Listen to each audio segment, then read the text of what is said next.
Bismillahirrahmanirrahim. Assalamualaikum warahmatullahi wabarakatuh. Saya Nur Atirah binti Ahmad Mazlan dari kelas PISMP PI 4619. Saya akan membentangkan inovasi digital dalam pendidikan bagi tugasan video penerangan inovasi memori guna. Jadi, sebagai pengenalan, inovasi yang dihasilkan adalah berbentuk lagu. Inovasi ini telah dihasilkan menggunakan aplikasi Canva, BandLab dan CapCut untuk menghasilkan sebuah video. Pendedahan kepada hukum wajib berguna dalam bentuk lagu menjadi lebih menarik dan menyeronokkan. Inovasi ini akan dilengkapi dengan irama, lirik dan animasi yang menarik untuk menarik perhatian murid-murid. Jadi sebagai rasional mengapa inovasi ini dihasilkan adalah pendidikan Islam sekolah rendah menekankan 4 bidang utama merangkumi bidang Al-Quran, Ulum, Akhlak dan Jawi.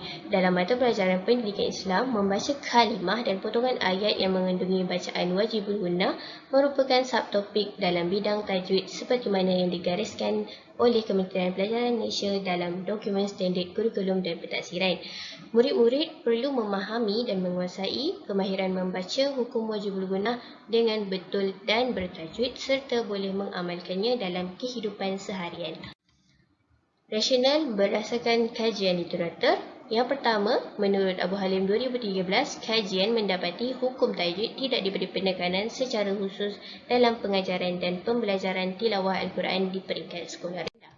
Menurut Abu Halim 2015, kajian mendapati aplikasi hukum tajwid dalam kalangan majoriti murid adalah pada tahap sederhana iaitu 46.7% dan majoriti murid berada pada tahap lemah bagi pencapaian pengetahuan hukum tajwid dengan peratusan sebanyak 36.7%.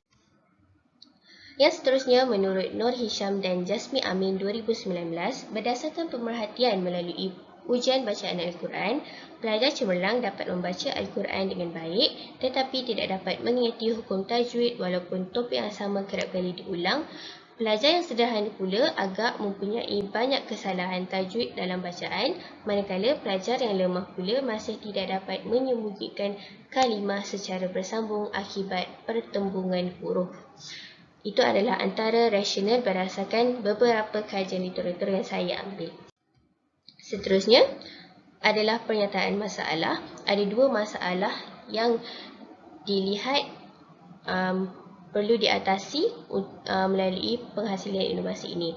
Jadi pernyataan masalah yang pertama, murid-murid tidak dapat membaca hukum wajib berguna dengan lancar dan sempurna semasa membaca Al-Quran. Yang kedua adalah murid-murid tidak dapat mengenal pasti hukum wajib berguna yang terdapat dalam potongan ayat Al-Quran. Jadinya masalah ini dihadapi dan dilihat sendiri oleh saya pada fasa praktikum yang lalu, di mana ketika menjalankan kelas tasmik, terdapat kebanyakan murid tidak dapat membaca hukum wajib berguna ini dengan baik.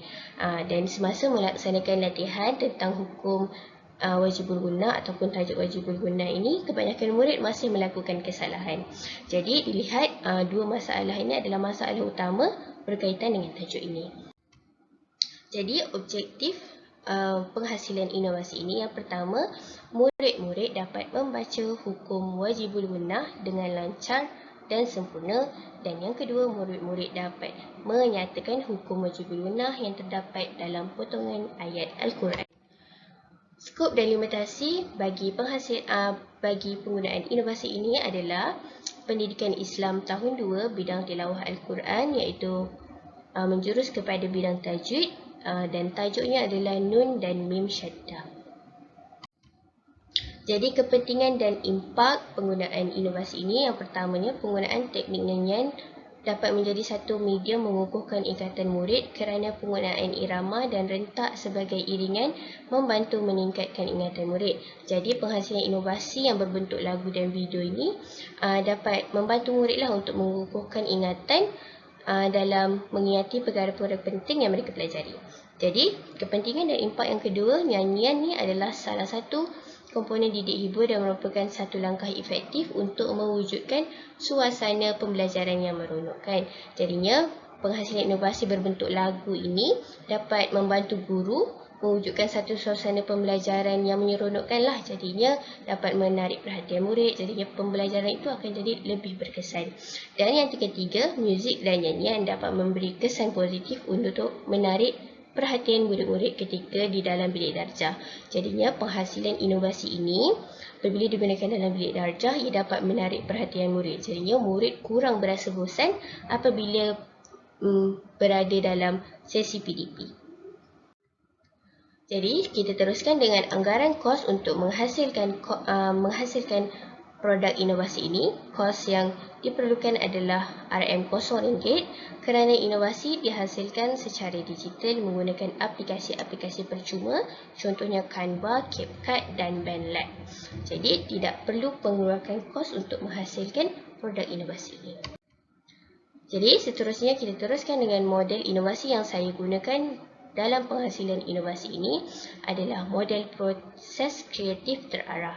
Dalam model proses kreatif terarah terdapat 4 peringkat, yang mana peringkat pertama adalah persediaan. Peringkat persediaan ini kita perlu mengenal pasti masalah, mengenal pasti masalah dan berfikir produk apa yang ingin kita hasilkan berdasar masalah itu. Peringkat kedua adalah imajinasi, iaitu merangka produk inovasi yang akan dihasilkan berdasarkan masalah yang telah dikenal pasti.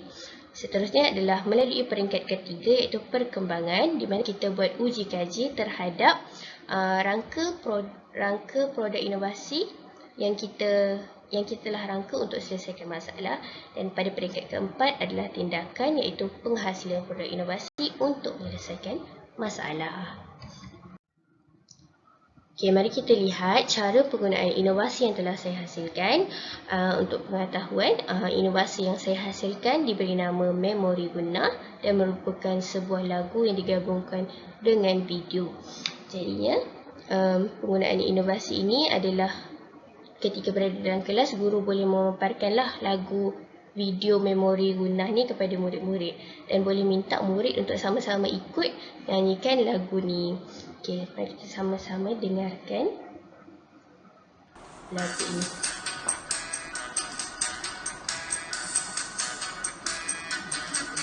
Mari kita belajar hukum dengung. Mari kita belajar hukum dengung.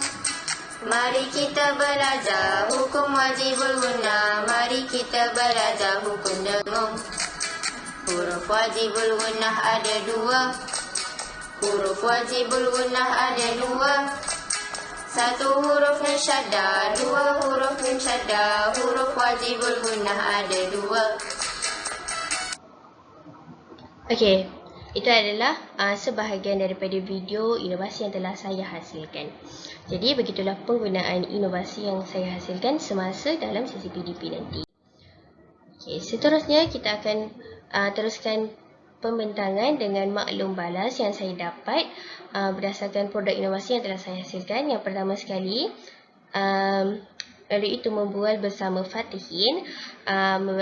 Beliau mencadangkan sebagai penambahbaikan, masukkan kalimah lebih daripada 1 yang mengandungi hukum wajibul gunnah dalam lirik tersebut. Maksudnya banyakkan lagi contoh dalam lirik tersebut. Yang kedua, melalui itu membual bersama Nurul Aliyah, gunakan latar belakang yang lebih ceria dan berwarna-warni untuk menarik perhatian murid. Hal ini kerana dalam semasa merangka produk inovasi ini, saya menggunakan latar belakang putih dan warna hijau sahaja untuk menghasilkan video tersebut. Dan maklum balas yang ketiga, hasilkan video yang terdapat animasi seperti video Omar Hana agar lebih menarik untuk didengari dan ditonton oleh murid. Ini adalah hasil temubal bersama Nur Syaza. Jadinya, beliau mencadangkan untuk saya tambahkan lebih banyak inovasi supaya ia lebih menarik. Okay, jadi ketiga-tiga cadangan yang telah diberikan oleh rakan-rakan saya ini, saya telah tambah baik melalui penghasilan inovasi video yang saya tunjukkan di atas tadi. Okey, pembuktian pencapaian inovasi berdasarkan penggunaan inovasi ini semasa sesi PDP. Kita dapat melihat sebelum inovasi Memori Gunnah ini diaplikasikan, 12% iaitu 5 daripada 41 orang murid tidak dapat membaca dan mengenal pasti hukum wajib berguna. Jadi, selepas pelaksanaan dan pengaplikasian inovasi memori gunah ni, 75% iaitu 30 daripada 41 orang murid dapat membaca dan mengenal pasti hukum wajib berguna.